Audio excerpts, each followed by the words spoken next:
Pramilla Malick is the chair of Protect Orange County and has been at the center of the mini sink and now the CPV frack gas fiasco. Pramilla is just the person our movement has needed to keep this fight alive. Pramilla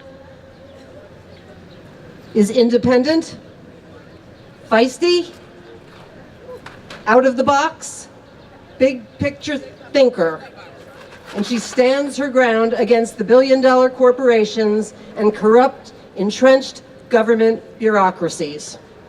She's also a member of the Wawayanda Six, and like Maddie, she refused to pay her civil disobedience fine, choosing prison instead.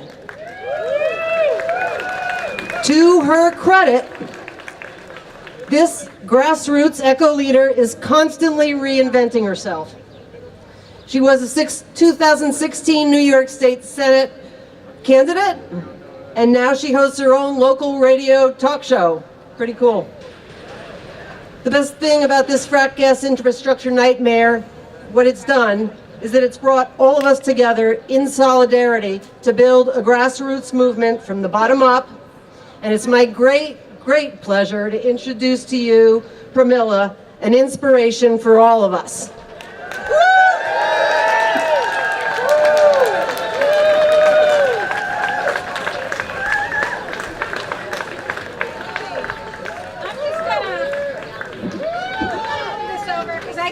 Really see. First of all, any mini sink families, Orange County families, please come up and stand here, because really this is a lot about you as well. You know, there's a CPV executive floating around here. Oh, really? Yeah. And I think that company is pretty nervous. I think they're scared of someone, or maybe many someones. I really think they're scared of you. So, do you have a message for the CPV executive? Are you going to back down? Are you going to come back to Albany if you have to? Yes! Are we going to send our message loud and clear to Governor Cuomo and to the DEC? Yes! And are we going to kick this corrupt company out of our state? Yes! Go home, CPV. Go back to Maryland. Go back to wherever you come from. They're a foreign corporation now. That's what they do. It's one of the games they play. So on behalf of the families, the farmers, and the first responders from Orange County, I want to personally thank each and every one of you. On behalf of our environmental justice communities sleeping beneath CPV's shadows, I want to thank you for being here. On behalf of the bats, the turtles, and all the species at risk, I thank you for being here. And on behalf of those children who don't deserve a toxic, scorched earth legacy, I thank you for being here. Many of you were here together in 2014 for a ban on fracking. How many of you were part of that movement? Woo! Do you remember our call at the time? It was not one well, not one sacrifice zone. But this is what you're looking at. You're looking at a sacrifice zone right now, my friends. Right here, standing in front of you, are children who have been poisoned by fracked gas in the state of New York. And they were forced to leave their homes. Look at how many dozens of communities are being sacrificed from Pennsylvania and New York State for 100 to 150 fracking wells per year. These are fracking wells with our name on it, with your name on it. Fracking wells that are making cancer rates and infant mortality rates rise, have New York's name on it. Earthquakes, flammable water, sick children, with our state's name on it. Is this okay? No! This is all being built in our name, actually in New York City's name. And so we have a responsibility to step up and say no. No to our governor, no to the corrupt companies, and no to a policy that deems everybody and everything and all life expendable. If we allow this to continue, not only New York, but all of America will become gasland. Because when you approve a frack gas power plant, you necessitate a massive network of infrastructure, hundreds of miles of pipelines, pigging stations, compressor stations, and yes, even storage facilities like Aliso Canyon, and they leak toxic fracked gas all the time into communities just like this one. That's why we call it the head of the black snake. And the planet is burning faster than any scientist had expected. Many of my neighbors have already left, and many are escaping the shale fields in Pennsylvania, Ohio, and West Virginia. For the first time in American history, we have IDPs here. Do you know what an IDP is? Internally displaced persons. You only see IDPs in war zones, but we're at war, folks. We're at war with the planet, and we're at war with life itself. Our government is allowing entire communities to be colonized by corrupt corporations like CPV. They call us host communities, but we are not hosts, we are hostages. How many of you knew about this power plant? How ironic that a company that claims this project is needed to turn on your lights worked so hard to keep everybody in the dark about this dirty project.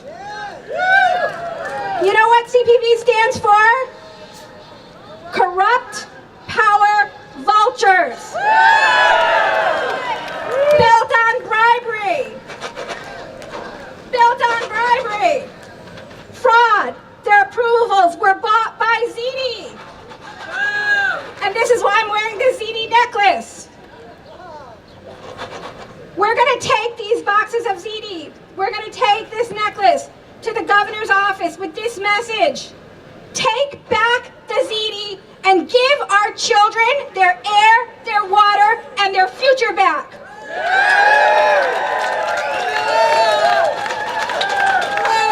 And whenever you hear anything that sounds corrupt, like CPV can operate just on diesel fuel, you could shake your box of Ziti. Or that CPV is needed for our energy needs. It's not. Shake your box of Ziti.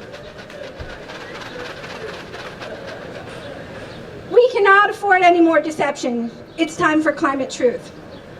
If you want to know what a politician's or a state's climate policy is, look at their energy policy. Don't be fooled by false narratives. 100 megawatt wind farm is not enough. You know, we're told this lie that we have to choose between 3 doors. Door number 1, door number 2, door number 3. And one has a tiger behind them, one has a lion behind it, and the other one has a panther behind it. And we have to pick one, oil, coal, or gas. I mean, or coal, nuclear, or gas. But meanwhile, the doors to renewable is being barricaded by ALEC type of legislation around the country. So we're drawing this red line of resistance right here in Albany because our elected officials seem to be somewhat mentally impaired.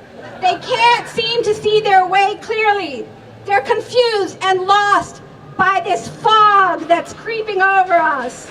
It's the fog of fracked oil and gas, and it's coming by pipeline, by train, by barge, destroying community after community.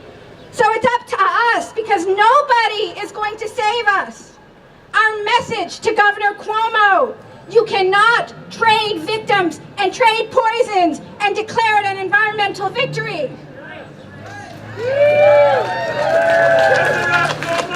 You cannot join the Climate Leaders Club like Bill McKibben and Tim DeChristopher unless you cut the cord to CPV.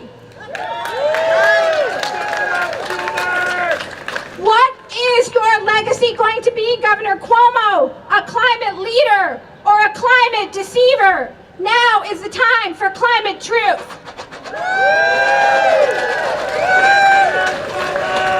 And I just want to make one quick announcement. We had originally planned to go to the DEC first. We're going to go first to the governor's office and give him these boxes of ZD along with a petition signed by over 7,000 people. So stay with us. I know it's a long day, it's a hot day, but this is really important. Thank you. And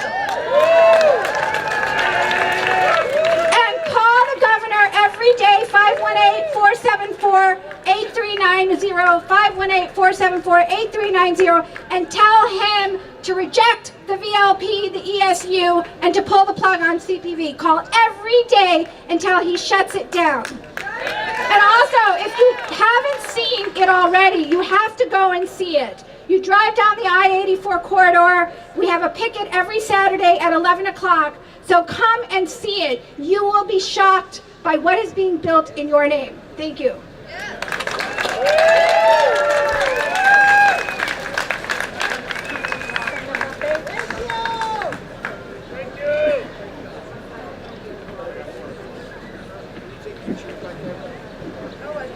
Hey everybody, can we just give it up for Pramilla again for a second? I want to hear it. Let's give it up for Pramilla.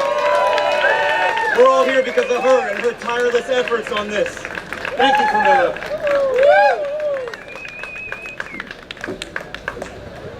Agreed. I love the way that woman thinks.